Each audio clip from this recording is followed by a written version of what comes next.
Hello and welcome to the video course Go Application Development Tips, Tricks and Techniques.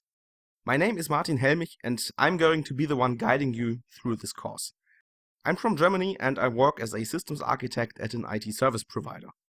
In my work I specialize in container architectures with Kubernetes and also on software development with Node.js and Go, which brings us right back on topic.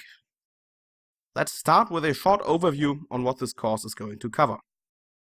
We're going to start gently in section 1, where you'll set up your development environment. We'll then quickly put that into action in section 2, in which you'll learn how to easily and safely work with concurrency.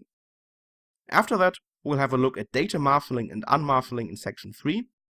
Section 4 is about testing and debugging. You'll learn how to unit test your code to ensure it does what it should, and how to use a debugger in case your code doesn't do what it should. Then in section 5 we'll talk about code quality and how to measure it. And section 6 is all about building and deploying your application. For this course I'm going to assume that you already start with a working knowledge of Go.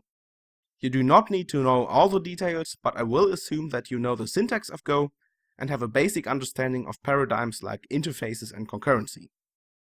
Then, especially for the final section, I'll also assume that you have some experience with Docker. Again, you don't need to know everything, but I am going to assume that you do know what a container is and how to build and start your own container image. And lastly, in this course we will be using the command line quite a lot, so I'm also going to assume that you know your way around a Unix or Windows command line.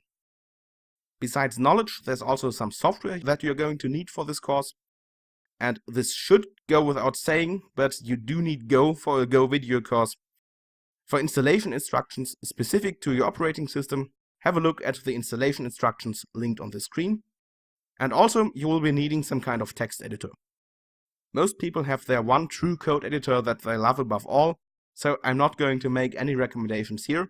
However, the first section of this course does focus on working effectively with VS Code as your editor, so you might want to look into that.